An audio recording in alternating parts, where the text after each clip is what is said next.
Greetings, everyone. Pete Pardo here from Sea of Tranquility. Welcome to pick number 11 of albums that are 30 years old in 2025. We're going all the way back to 1995, picking out our 31 favorite albums released 30 years ago. They're celebrating those birthdays and anniversaries. 30, got to be 30 years old again. So far in the past, right? But we're celebrating our favorite albums from this year that are doing just that, 30th birthdays and anniversaries. And before we begin, I do want to thank George Lamy for this very groovy t-shirt that he made for both Eric Porter and I. Look at that. 4 Fusion Friday celebration. Although George thinking that I was a 2XL is kind of stretching it because I could fit almost 2 of me in here, but that's okay. You know, I've lost like 10 pounds recently trying to get back in shape, and I'll just wash this and stick it in the dryer. I normally, the newsflash, folks, when you buy like band t-shirts or get any kind of cool t-shirt, that first time you wash it, don't throw it in the dryer, hang dry it, and it won't shrink. But in this instance, I'm going to wash it and throw it in the dryer, so it does shrink a little bit, fits me a little bit better. But it's so cool. I mean, it's great blue. I don't have many shirts this color blue. It's awesome, and look at that. Got the trio of doom right there, and some cool album. So thank you, George. Greatly appreciate it. I will wear this proudly and often.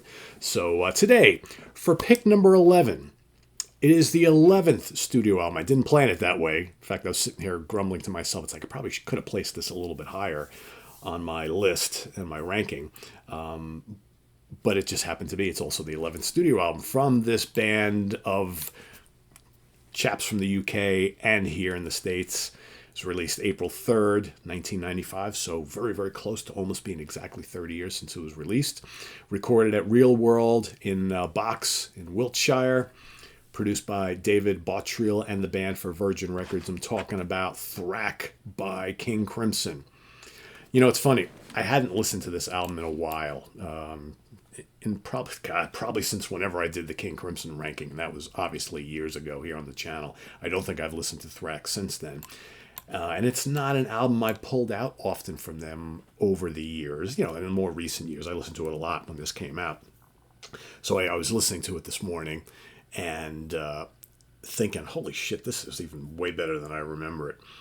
And it's like a perfect marriage between like the Discipline, Beat 3 of a Perfect Pair era King Crimson and the Wetton Bruford Cross era King Crimson. So Red, Starless and Bible Black, and Lark's Tongue and Aspic. If you put both of those eras together, throw it in a blender, that's this album. It's angry, it's heavy, it's dissonant. It's not as angular and like busy musically, I don't think, as the Discipline era. That's one thing I've noticed. It's definitely a little bit more. I don't want to say it's got industrial elements because maybe it does. It doesn't. It's just a little bit more in your face, kind of like that '70s version, and loud and brash like that, and heavy.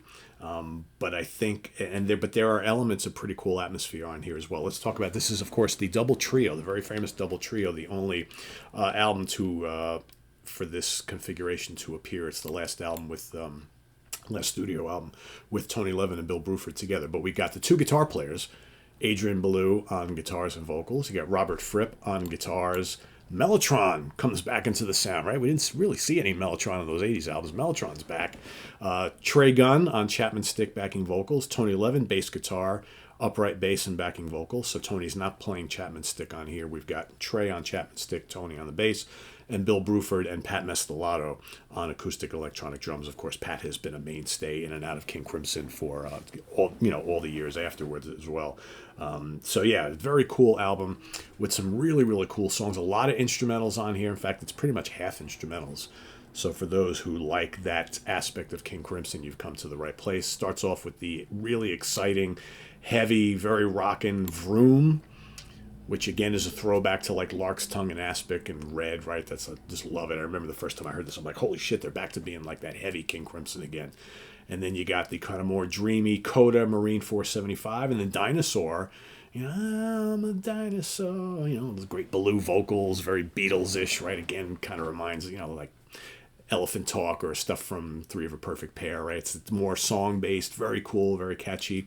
And then Walking on Air also reminds me, not so much of Discipline, but 3 of a Perfect Pair and Beat material. very kind of atmospheric and kind of poppy and dreamy and kind of like Talking Heads a little bit. Very cool. Then you got Boom and then Thrack, 2 instrumentals, both just absolutely kick-ass. Totally kick-ass. And you got some shorter little pieces like Inner Garden, People, again. People reminds me of the Discipline album.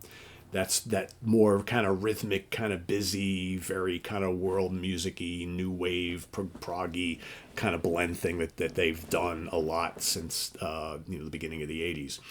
Then you got Radio 1, an instrumental. One Time, again, another kind of atmospheric type piece, good pop hooks. There's some stuff going on musically, but it's more of kind of like a song-based thing. Then you got the Radio 2 instrumental, Inner Garden 2, then the kind of funky, rhythmic, quirky, sex, sleep, eat, drink, dream, loads of fun. And then the final 2 pieces are back to pedal to the metal, kind of almost prog metal, Vroom Vroom and Vroom Vroom Coda, where they just kind of roar and, it's great. Great stuff. Just about an hour's worth of music on this album. And it felt really good to hear this again. And I'm probably going to listen to it again after I get done doing this episode because I really enjoyed this a lot. And I just love King Crimson. What do we got here? Charts in Japan made it to number 24. In Scotland, Stephen Reed and David Gallagher were busy telling people to buy this one up. Made it to number 92. UK, number 58. And here, the US Billboard Top 200 album charts made it to number 83. And then it re-entered the Billboard, the UK independent album charts on the reissue 2015, made it to number 28.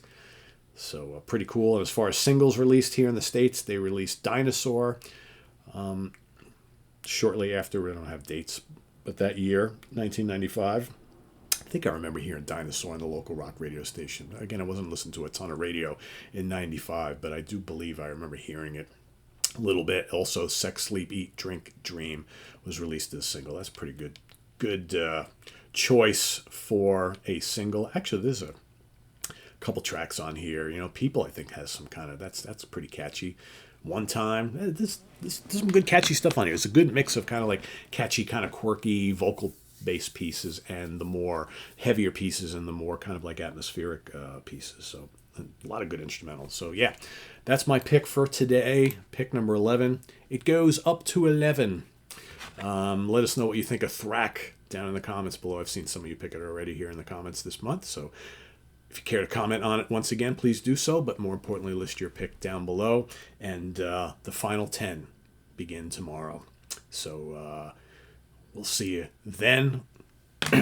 Tune in just a couple hours for Ken Golden with the Professor's Picks tomorrow. We've got the UK Connection. Very fun show. Don't miss it. Again, the concept is go to your CD or album collection and look through and find 5 albums or 5 CDs that you get to on the shelf and you're kind of like, I have no idea what that is. I don't remember buying it. Or maybe I do remember buying it, but I couldn't even tell you what it sounds like. Pull them out, re-listen to them, and we're going to talk about them. So I think this is going to be a really fun episode for everybody that folks were going to want us to do more of, because I found a hell of a lot more than 5 in my collection that I had no clue about. And I'm kind of like, I don't know what this is. And then you re-listen to it, you're like, oh, okay. Either, okay, great, I really like this. Why have I not listened to it in 15 years since I bought it? Or I don't know why I own this. I probably don't need to keep it. That's kind of the theme here, right?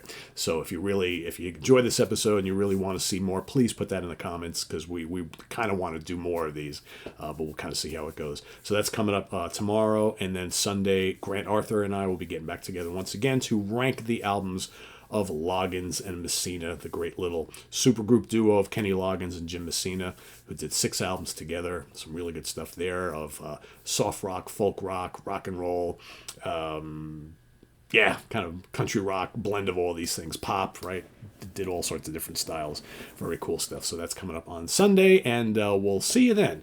Visit us on the web at www.seatranquility.org. We're on Facebook, we're on YouTube all together all the damn time. Please subscribe if you haven't already and click on that notification bell so you get alerted of all of our content as it posts. And please do hit the like button before you leave. Also down below we got the links to our Ko-Fi page for channel donations, our merch page, our Cameo page, and the Sea of Tranquility membership options all down below. Thanks everybody for all of you who do support the channel. It's greatly appreciated, and we'll see you soon here with more stuff. I am Pete Pardo. Thanks. See you in a couple hours with the Professor's Picks. Take care. Bye-bye.